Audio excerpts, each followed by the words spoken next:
নমস্কার বন্ধুরা, আজ আমি ভিডিওতে বলবো মার্চ মাসের 1 ও 2 এই দুদিনের কুম্ভ রাশির দৈনিক রাশিফল সম্পর্কে। এই দুটো দিন কুম্ভ রাশির লোকেদের কেমন যাবে, এই দুদিনে গ্রহ নক্ষত্রের স্থিতির কীরূপ থাকবে, কী যোগ নির্মাণ হবে এবং তার কী প্রভাব পড়বে কুম্ভ রাশির লোকেদের দৈনন্দিন জীবনের উপর, সে কথা বলবো। এছাড়া বলবো এই দুদিনে স্বাস্থ্য, আর্থিক স্থিতি, পারিবারিক জীবন, দাম্পত্য জীবন, কেরিয়ার, চাকরি ও ব্যবসা, এই সমস্ত কিছুর উপর কী প্রভাব পড়বে। তাই রাশি যদি কুম্ভ হয়ে থাকে তাহলে অবশ্যই ভিডিওটি শেষ পর্যন্ত দেখুন। প্রথমে বলবো এই দুদিনের গ্রহ নক্ষত্র এবং কি যোগ থাকবে তার কথা। 1 মার্চ কৃষ্ণপক্ষের ষষ্ঠী তিথি, দিনটি হলো শুক্রবার। প্রথমে স্বাতি নক্ষত্র, তারপর বিশাখা নক্ষত্র থাকবে। ধ্রুব নামক যোগ থাকবে। চন্দ্রমা এই দিনও আপনাদের নবম ভাব অর্থাৎ তুলা রাশিতেই থাকবে। সূর্য আপনাদের রাশি অর্থাৎ কুম্ভ রাশির লগ্নভাবেই রয়েছে এবং এই দিন রবি যোগও থাকবে। এবার বলবো মার্চ মাসের 2 তারিখ অর্থাৎ 2রা মার্চ শনিবার, কৃষ্ণপক্ষের সপ্তমী তিথি, বিশাখা ও অনুরাধা এই দুটি নক্ষত্র থাকবে। যোগও দুটি থাকবে, প্রথমে ব্যাঘাত নামক যোগ, তারপর হর্ষাল নামক যোগ। চন্দ্রমা এই দিন তার রাশি পরিবর্তন করবে, তুলা রাশি থেকে বেরিয়ে চন্দ্রমা আপনাদের দশম ভাব অর্থাৎ বৃশ্চিক রাশিতে গোচর করবে। সূর্য কুম্ভ রাশি শতভিষা নক্ষত্রে থাকবে। এই দিন দুটি যোগ থাকবে, ত্রিপুষ্কর যোগ ও রবি যোগ। মোটামুটি এইরূপ থাকবে এই দুদিনে গ্রহ ও নক্ষত্রের স্থিতি। প্রথমে বলবো শুক্রবার দিন অর্থাৎ 1 মার্চ দিনটির রাশিফল। চন্দ্রমা এই দিন আপনাদের ভাগ্যভাবেই থাকবে। নিশ্চিতভাবে এই দিনও মোটামুটি সব কাজকর্ম থেকে ভাগ্যের একটা সাপোর্ট পাবেন। নিজেদের কাজকর্ম নিয়ে যথেষ্ট সজাগ ও সতর্ক থাকবেন। এই দিন মোটামুটি আপনারা আপনাদের জীবনের সমস্তটা দিক ব্যালেন্স করেই চলবেন, কিবা কর্মক্ষেত্রে, কিবা ব্যবসা, কিবা দোকানদারি, এমনকি নিজেদের ব্যক্তিগত জীবনেও।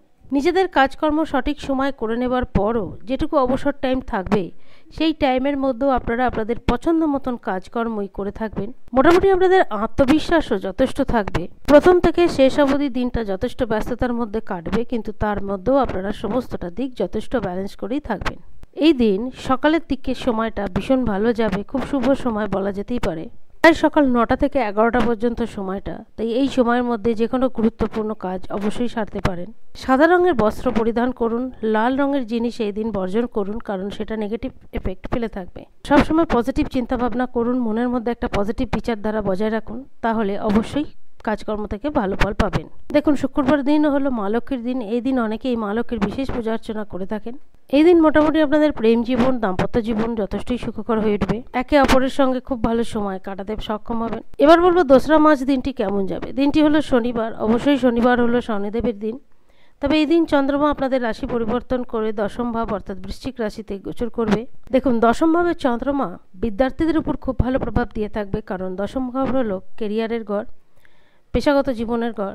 তাই যারা চাকরি বাকরি খুঁজছেন তাদের দিনটা খুব ভালো যাবে, কিংবা যারা চাকরিজীবী তাদেরও দিনটা খুব ভালো যাবে। দিন দুটি যোগ রয়েছে, খুবই শুভ যোগ, ত্রিপুষ্কর যোগ ও রবি যোগ। দশম ভাবে গোচর করার পর থেকেই চন্দ্রমার ডাইরেক্ট দৃষ্টি পড়বে 4র্থ ভাবের ঘরে, সেটি হলো আপনাদের পরিবার ও মাতার ঘর। তাই মায়ের শরীর স্বাস্থ্যে যদি কোনো রকম কোনো সমস্যা থেকে থাকে অবশ্যই শরীর স্বাস্থ্যের উন্নতি হবে, সুখ সাধনে বৃদ্ধি ঘটবে। দেখুন, মঙ্গলের রাশিতে চন্দ্রমা কখনোই স্বচ্ছন্দ অবস্থায় থাকে না, কিছু না কিছু নেগেটিভ এফেক্ট দিয়ে থাকে। তাই মানসিক দিক থেকে একটা টানাপোড়েন বা মানসিক দিক থেকে একটা উদ্বেগের কাজ করে থাকবে। তবে কর্মগত এবং বিদ্যার্থীদের কাছে দিনটা খুবই ভালো যাবে। আপনাদের কাজকর্মের যথেষ্ট প্রশংসা হয়ে থাকবে, যার দরুন মান সম্মানের বৃদ্ধি ঘটবে। এখন পারিবারিক সুখ শান্তিও বৃদ্ধি ঘটবে। কাজে পরিবারের দিক থেকেও সাপোর্ট পাবেন। প্রেম জীবন ও দাম্পত্য জীবনও মোটামুটি ঠিকঠাক থাকবে। স্বাস্থ্য মোটামুটি দুদিনই ঠিকঠাক থাকবে, স্বাস্থ্য সম্বন্ধে কোনো সমস্যা থাকবে না। আর্থিক স্থিতি মোটামুটি দুদিনই ঠিক থাকবে। সমস্ত দিক বিচার করে এইটুকু বলা যেতে পারে নতুন মাসের প্রথম 2টো দিন যথেষ্টই ভালো যাবে, সেরকম কোনো নেগেটিভ প্রভাব অন্তত থাকবে না। আজ এই পর্যন্তই। যদি ভিডিওটি ভালো লাগে অবশ্যই জানাবেন। ধন্যবাদ।